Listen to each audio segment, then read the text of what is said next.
सास, माँ, बहू और बेटी। नहीं नहीं, ये कहानी इन सारे के सारे रिश्तों की नहीं, बल्कि 2 रिश्तों में ही सभी रिश्तों के होने की है। अरे बहू, मेरे और तेरे ससुर जी की रोटी मत बनाना, मैं बना लूंगी, दिन तक ठंडी हो जाती है। बहू जो कि एक वर्किंग लेडी थी। नहीं नहीं माँ जी, मैं अच्छे से कपड़े में लपेट देती हूँ ना, आप क्यों मेहनत करेंगी, माइक्रोवेव में गर्म कर लेना। अरे नहीं बहू, मेहनत मत कर, वैसे भी ऑफिस में कम मेहनत होती है क्या, जा रहने दे। लेकिन बहू मानती नहीं, वो सास ससुर की रोटी बना कर ही जाती है। दोपहर में खाने के वक्त ससुर जी कहते हैं, अरे बहू को रोटी बनाने के लिए क्यों मना कर दिया, क्या हो गया, ठंडा ही तो खाते आए हम लोग हमेशा से। अरे वो क्या है ना, सुबह ऑफिस जाती है, घर का सारा काम करने में वक्त लग जाता है, अरे थकती है वो अलग, तो मैंने सोचा बहाने से ही थोड़ा कम काम करवाऊं। ससुर मुस्कुरा रहे होते हैं। ये तो अच्छा है, बहू को समझना जरूरी है।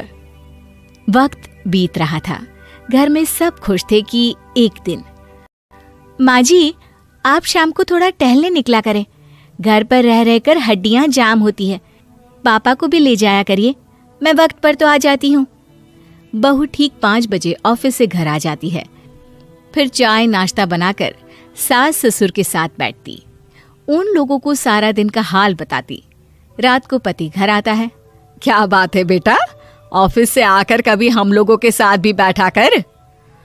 अरे माँ, दिन रात काम करके मन ही नहीं करता, अगले दिन की फिर तैयारी होती है, आप और पापा ही कमरे में आ जाओ। इससे अच्छी तो बहू है, कितना भी थकी रहे, घर आकर हम लोगों के लिए चाय नाश्ता बनाना, फिर बातें करना। बहू ना होती तो हम बुढ़ा बुढ़िया तो बैठे ही रह जाते। सास और ससुर अब बहू के कहने पर शाम की सैर पर निकलने लगते हैं। सास की कई सहेलियां बनती है तो ससुर को भी कुछ बुजुर्ग लोगों का ग्रुप मिल जाता है। कैसा रहा सहेलियों के साथ शाम का वक्त? हम लोगों ने तो भाई खूब योगा किया। अरे हम लोगों को गप्पों से फुर्सत ही नहीं होती। वैसे मिसेस मल्होत्रा आज बहू के बारे में कुछ बोल रही थी। तभी वहां ऑफिस से बहू आ जाती है जो जींस और टॉप में होती है। क्या बात है माँ, क्या कह रही थी आपकी सहेली आपकी बहू के लिए? सास इस बार बहू को कुछ अलग तरीके से देखती है और उल्टा सवाल ही दाग देती है। क्या कह रही थी वो हटा, ये बता, तेरे ऑफिस में तो मर्द भी काम करते होंगे ना? बहू जो अब तक मजाक कर रही थी वो सीरियस हो जाती है। मर्द होंगे नहीं माँ जी, मर्द ही ज्यादा है, हम 5 ही लड़कियां हैं ऑफिस में। अरे तो अच्छा लगता है क्या ऐसे कपड़े पहनती हो?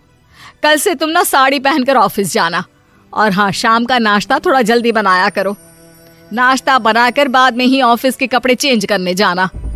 बहू को समझ में नहीं आता कि सास को हो क्या गया है, लेकिन वो कुछ नहीं कहती, सीधे किचन में जाकर चाय नाश्ता बनाती है और सास ससुर को दे देती है। अगले रोज बहू ऑफिस के लिए तैयार होती है तो खूब सुंदर सी साड़ी पहनती है और ऑफिस के लिए निकलने से पहले सास और ससुर के पैर छूती है और निकल जाती है। क्या बात है, आज मेधा के ऑफिस में लग रहा है कोई फंक्शन है। अच्छा, पता नहीं, मुझे तो बताया नहीं, वैसे तो सारी बात करती रहती है। अरे देखा नहीं कैसे साड़ी पहनकर जा रही थी? अरे वो तो मैंने ही बोला है उसे। अरे अच्छा लगता है क्या रोज रोज ऐसे सूट या जींस में जाना? बहू हो, बहू बनकर रहो, और आप भी ना मेधा मेधा मत किया करिए, बहू बोला करिए, सर पर चढ़ जाएगी तो दिक्कत हो जाएगी। सास अब बहू को बहू जैसा रखने लगती है, हर बात पर रोका टोकी, हर बात पर ताने। क्या बात है, आजकल लेट आ रही है ऑफिस से?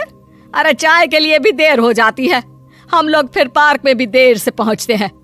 सभी की बहुएं वक्त से चाय नाश्ता करा देती है अपने सास ससुर को, बस एक तू ही है जो उस वक्त ऑफिस से निकलती है। माँ जी, वो एक रास्ता पुलिस वालों ने न जाने क्यों बंद कर रखा है, जिसके कारण ट्रैफिक ज्यादा हो जाता है। मैं कोशिश करूंगी कल वक्त से पहले ही निकल जाऊं।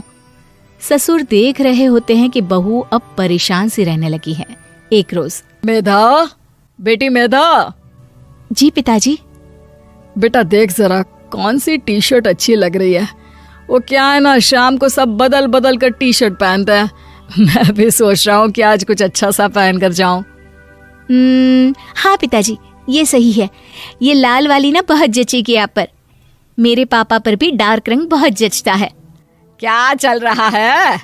अरे ससुर के सामने घूंघट तो छोड़ो, ऊपर से रंग बताया जा रहा है टी शर्ट का। अरे बहू, कोई संस्कार दिए नहीं है क्या तेरी माँ ने? बहू इस बार बहुत निराश हो जाती है। वो वहां से तुरंत अपने कमरे में चली जाती है। अब बहू घर का सारा काम करती, ऑफिस जाती, लेकिन साड़ी और सर पर पल्ला लेकर। एक बार पड़ोसन उनके घर आती है। वाह सुमित्रा बहन, बहू का तो रूप ही बदल दिया। ठीक किया, बहू बहू जैसी ही अच्छी लगती है। अच्छा चलती हूँ मैं। पड़ोसन के जाने के बाद सास बड़ी अकड़ के साथ कहती है, देखा मेरा कमाल, कैसे मैंने मेधा बहू को कंट्रोल में कर लिया।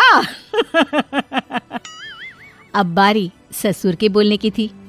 हाँ सुमित्रा, बिल्कुल ये काम तो किया है तुमने, लेकिन कभी सोचा क्या खो दिया? क्या खो दिया? मैंने तो कुछ नहीं खोया जी।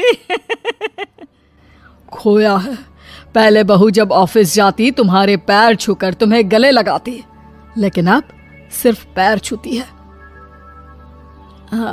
हाँ जी, ये बात तो आप ठीक बोल रहे हैं। पहले घंटों हम लोगों से बात करती, कमरे में ना जाती, ऑफिस से आते ही खुद की चाय, खाना, नाश्ता सब हम लोगों के साथ करती, सारी बात बताती।